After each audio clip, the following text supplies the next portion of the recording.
আসসালামু আলাইকুম। আপনারা শুনছেন সর্বশেষ আন্তর্জাতিক সংবাদ। শুরুতে শিরোনাম পড়ে বিস্তারিত। সিরিয়ায় দফায় দফায় মার্কিন হামলা। আরও থাকছে, গাজায় গণহত্যা চালিয়েছে যুক্তরাষ্ট্র, রাশিয়া সহ বিভিন্ন দেশের প্রায় 50,000 দ্বৈত নাগরিক। যুক্তরাষ্ট্র শুধু ইউক্রেনকেই ছাড় দিতে বলছে, রাশিয়াকে নয়, জেলেনস্কি। আরও থাকছে, পশ্চিম তীরের জমি রাষ্ট্রীয় সম্পত্তি হিসেবে নিবন্ধন করছে ইসরায়েল। সর্বশেষ থাকছে, যুক্তরাষ্ট্রের সঙ্গে পারমাণবিক চুক্তি নিয়ে আলোচনায় প্রস্তুত ইরান। এতক্ষণ শুনছেন সংবাদ শিরোনাম, এখন বিস্তারিত। তার আগে অনুরোধ থাকবে, ভিডিওতে লাইক দিন এবং ভিডিও সম্পর্কে আপনার গুরুত্বপূর্ণ মতামত কমেন্ট করে জানিয়ে দিন। সিরিয়ায় দফায় দফায় মার্কিন হামলা। সিরিয়ায় দফায় দফায় হামলা চালিয়েছে যুক্তরাষ্ট্র। দেশটিতে আইএসআইএলের বিরুদ্ধে এ হামলা চালানো হয়েছে। গত বছর 2 মার্কিন সেনা ও একজন দোভাষী নিহত হওয়ার ঘটনার জবাবে এই অভিযান পরিচালনা করা হয়েছে। রোববার 15 ফেব্রুয়ারি আল জাজিরার এক প্রতিবেদনে এ তথ্য জানানো হয়েছে। সেন্টকম শনিবার এক বিবৃতিতে জানিয়েছে, 3 থেকে 12 ফেব্রুয়ারির মধ্যে সিরিয়ায় আইএসআইএলের 30টিরও বেশি লক্ষ্যবস্তুতে হামলা চালানো হয়েছে। অভিযানে নির্ভুল অস্ত্র ব্যবহার করে সংগঠনটির অবকাঠামো ও অস্ত্র ভাণ্ডার ধ্বংস করা হয়েছে। সেন্টকম জানায়, সন্ত্রাসী নেটওয়ার্কের অবশিষ্টাংশের ওপর অব্যাহত সামরিক চাপ বজায় রাখতেই এ হামলা চালানো হয়েছে। গত ডিসেম্বরে ঐতিহাসিক শহর পালমিরার কাছে আইএসআইএল মার্কিন ও সিরীয় বাহিনীর ওপর হামলা চালায়। এতে sergeant Edgar Bryan Torres Stover, sergeant William Nathaniel Howard এবং মার্কিন বেসামরিক দোভাষী আয়াদ মনসুর সাকাত নিহত হন। ওই হামলার পর শুরু হওয়া অপারেশন হক আই অভিযানে গত 2 মাসে 50 জনের বেশি আইএসআইএল যোদ্ধা নিহত বা আটক হয়েছে। এ সময় প্রায় 100টি অবকাঠামো লক্ষ্যবস্তুতে আঘাত হানা হয়েছে। এদিকে যুক্তরাষ্ট্র শুক্রবার সিরিয়া থেকে হাজারো আইএসআইএল বন্দীকে ইরাকে স্থানান্তরের কাজ সম্পন্ন করেছে। বাগদাদের অনুরোধে তাদের ইরাকে পাঠানো হয়েছে। সেখানে তাদের বিচার হওয়ার কথা রয়েছে। যুক্তরাষ্ট্র নেতৃত্বাধীন জোট এ পদক্ষেপকে স্বাগত জানিয়েছে।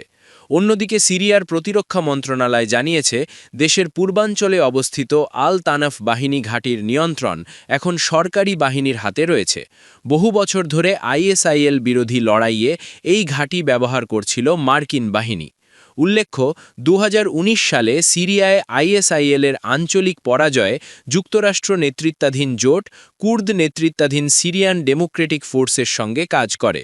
তবে বর্তমানে ওয়াশিংটন সিরিয়ার নতুন কর্তৃপক্ষের সঙ্গে ঘনিষ্ঠ হয়েছে এবং এসডিএফের সঙ্গে জোটের উদ্দেশ্য অনেকটাই শেষ হয়েছে বলে ইঙ্গিত দিয়েছে। ইসরায়েলি ডিফেন্স ফোর্সেসের পক্ষে গাজায় গণহত্যা চালিয়েছে যুক্তরাষ্ট্র, রাশিয়া সহ বিভিন্ন দেশের প্রায় 50,000 দ্বৈত নাগরিক। ইসরায়েলি সামরিক বাহিনীর হয়ে গাজায় গণহত্যা চালিয়েছে যুক্তরাষ্ট্র, রাশিয়া সহ বিভিন্ন দেশের প্রায় 50,000 দ্বৈত নাগরিক।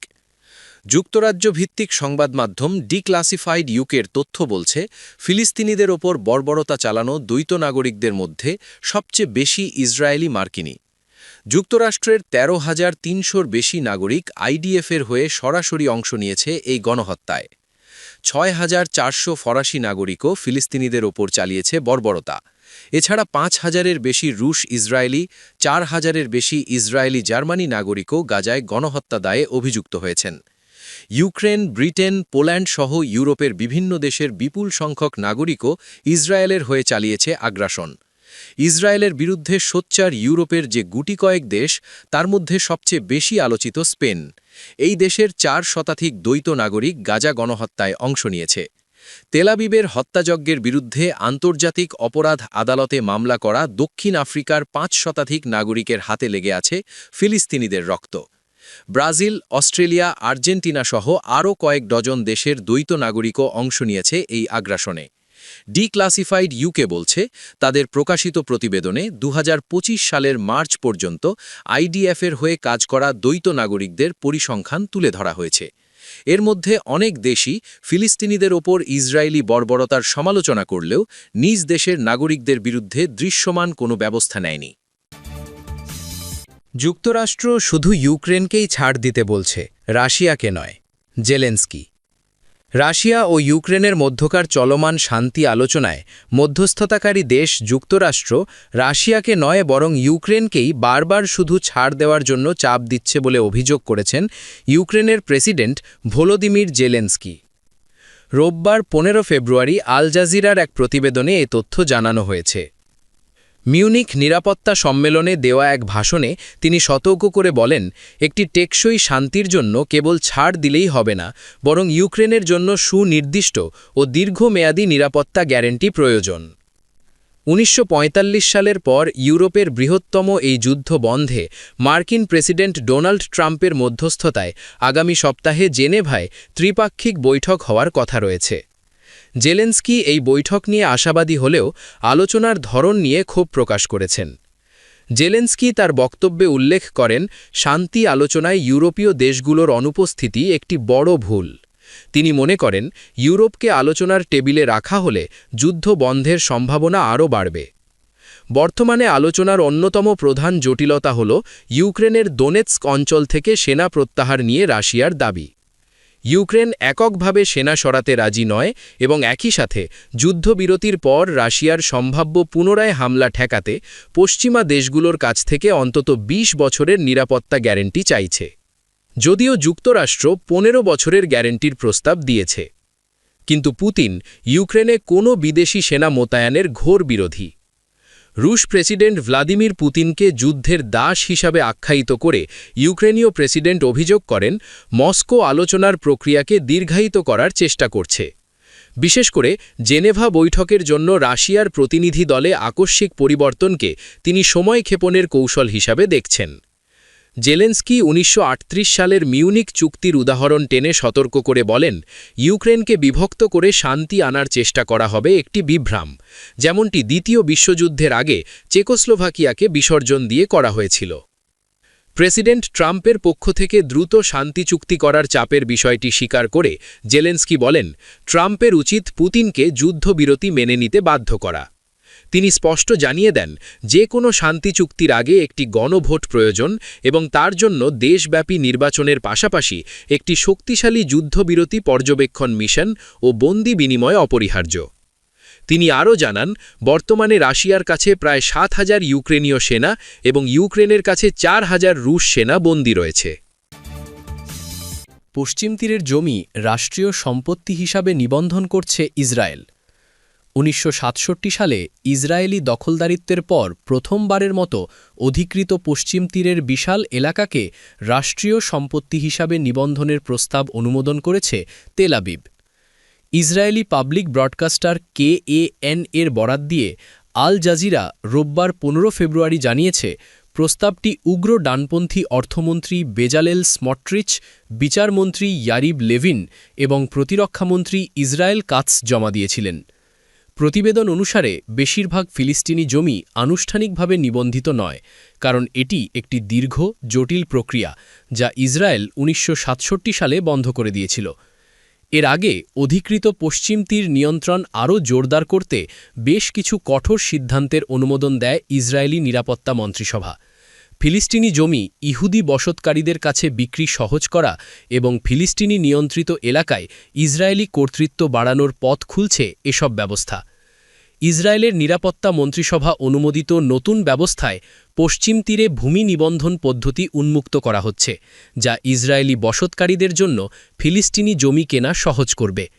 একই সঙ্গে ফিলিস্তিনি কর্তৃপক্ষের এখতিয়ার কমিয়ে ইসরায়েলি সামরিক ও প্রশাসনিক কর্তৃপক্ষের ক্ষমতা বাড়ানো হচ্ছে। ফিলিস্তিনি প্রেসিডেন্ট মাহমুদ আব্বাস এই সিদ্ধান্তকে বিপজ্জনক, অবৈধ এবং সংযুক্তিকরণের সমান বলে আখ্যা দেন। তিনি মার্কিন প্রেসিডেন্ট ডোনাল্ড ট্রাম্প ও জাতিসংঘ নিরাপত্তা পর্ষদের হস্তক্ষেপ চেয়েছেন। অন্যদিকে হামাস পশ্চিম তীরের ফিলিস্তিনিদের দখলদারিত্ব ও বসতকারীদের বিরুদ্ধে প্রতিরোধ জোরদার করার আহ্বান জানিয়েছে।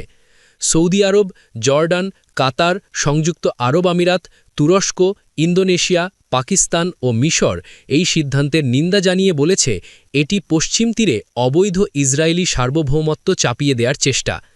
একে ভুল পথে আরেক ধাপ বলে মন্তব্য করেছিল ইউরোপীয় ইউনিয়নও। যুক্তরাষ্ট্রের সঙ্গে পারমাণবিক চুক্তি নিয়ে আলোচনায় প্রস্তুত ইরান। যুক্তরাষ্ট্র নিষেধাজ্ঞা তুলে নেয়ার বিষয়ে আলোচনা করতে ইচ্ছুক হলে ইরান তাদের সঙ্গে পারমাণবিক চুক্তিতে পৌঁছানোর জন্য আপোষ বা সমঝোতা করার কথা বিবেচনা করতে প্রস্তুত বলে বিবিসিকে জানিয়েছেন ইরানের একজন মন্ত্রী। তবে এই দীর্ঘস্থায়ী আলোচনায় অগ্রগতি থমকে থাকার জন্য ইরানি দায়ী বলে অভিযোগ করে আসছেন মার্কিন কর্মকর্তারা। স্থানীয় সময় শনিবার 14 ফেব্রুয়ারি মার্কিন পররাষ্ট্রমন্ত্রী মার্কো রুবিও বলেন, প্রেসিডেন্ট ডোনাল্ড ট্রাম্প একটি চুক্তি চান, তবে ইরানের সঙ্গে তা করা খুব কঠিন। তবে তেহরানে বিবিসিকে দেয়া এক সাক্ষাৎকারে ইরানের উপপররাষ্ট্রমন্ত্রী মজিদ তাখত রাভাঞ্চি বলেছেন, তারা যে চুক্তি করতে আগ্রহী সেটা প্রমাণ করার দায় এখন আমেরিকার কোর্টে। তিনি যোগ করেন, তারা যদি আন্তরিক হয়, আমি নিশ্চিত আমরা একটি সমঝোতার পথে এগোব। প্রতিবেদন অনুসারে চুক্তি না হলে ইরানের উপর হামলার হুমকি দিয়েছেন ট্রাম্প। এরই মধ্যে অঞ্চলটিতে সামরিক উপস্থিতিও বাড়াচ্ছে যুক্তরাষ্ট্র। গত মাসে ইরান জুড়ে সরকার বিরোধী বিক্ষোভ দমনে ইরানের কঠোর অবস্থানের পর এই উত্তেজনা আরও বেড়েছে। মানবাধিকার সংস্থাগুলোর দাবি, এতে হাজার হাজার মানুষ নিহত হয়েছেন। ফেব্রুয়ারির শুরুতে ওমানে যুক্তরাষ্ট্র ও ইরানের মধ্যে পরোক্ষ আলোচনা হয়। ইরানের উপপররাষ্ট্রমন্ত্রী নিশ্চিত করেছেন, মঙ্গলবার 17 ফেব্রুয়ারি জেনেভায় দ্বিতীয় দফা বৈঠক হওয়ার কথা রয়েছে। তিনি বলেন, আলোচনা কমবেশি ইতিবাচক দিকেই এগিয়েছে, তবে এখনই চূড়ান্ত মূল্যায়ন করা তাড়াহুড়ো হবে। ট্রাম্পও এসব আলোচনাকে ইতিবাচক বলে উল্লেখ করেছেন। ইরানের উপপররাষ্ট্রমন্ত্রী বিবিসিকে বলেন, তারা অর্থাৎ যুক্তরাষ্ট্র যদি নিষেধাজ্ঞা নিয়ে কথা বলতে প্রস্তুত হয়, তাহলে আমাদের কর্মসূচি সংক্রান্ত এটি সহ অন্যান্য বিষয় নিয়ে আলোচনা করতে প্রস্তুত। তবে সব নিষেধাজ্ঞা নাকি কিছু নিষেধাজ্ঞার কথা বলা হচ্ছে তা স্পষ্ট করেননি তিনি। সূত্র বিবিসি।